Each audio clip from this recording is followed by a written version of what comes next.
le président de la majorité parlementaire et coordonnateur des sénatoriales dans les départements de Pointe-Noire et du Kwilu, Anatole Koliné-Makosso a entrepris une série de rencontres. La première l'a mis face aux responsables des partis de la majorité présidentielle, réunion au cours de laquelle il a prêché l'unité, le rassemblement et l'idéal autour d'un seul homme, le président Denis Sassou Nguesso. Il n'y a pas de politique sans éthique. Au dernier jour de la campagne, il a répercuté le même message aux grands électeurs à qui il demande de voter à 100% tous les candidats de la majorité à Pointe-Noire. Pour Anatole Koliné-Makosso, pendant le scrutin, la dynamique du groupe doit triompher car, ajoute-t-il, tout choix contraire est un acte de désaveu contre le parti et donc contre son chef. Une attitude qui n'a pas sa place au sein de ce grand groupement politique. Ce sont des élections de mi-mandat. À Pointe-Noire, par exemple, un seul candidat de la majorité qui échoue est considéré comme un vote contraire. Ça veut dire simplement que les gens de Pointe-Noire ne sont pas d'accord avec Denis Sassou Nguesso et son gouvernement et se préparent pour envoyer un autre message en 2026.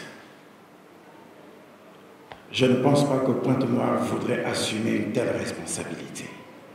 J'ai donc besoin que, tel que nous nous sommes levés, tel que nous sommes déterminés, nous puissions matérialiser cela lorsque nous allons nous retrouver le 20 août dans l'isoloir. Et qu'avant midi, à une heure pareille, nous soyons heureux de nous retrouver autour de nos sénateurs élus et de conclure avec eux un nouveau pacte. Après Pointe-Noire, cap sur le Kwilu. Ici, le Premier ministre chef du gouvernement Anatole Koliné-Makosso a appelé au dépassement de soi et à la loyauté aux convictions et aux idéaux, mettre de côté les divisions et privilégier la victoire commune. Quels sont les efforts que nous avons tous fournis pour que toutes les forces politiques en expression dans le Kwilu aient trouvé leur espace dans ce département? Alors, ne sapez pas les efforts. Les amis d'Alliance sont avec nous, c'est parce qu'ils ont foi en ce Kwilu. Ils ont foi à l'engagement que notre génération prend pour reconstruire l'unité et pour témoigner notre fidélité au président de la République.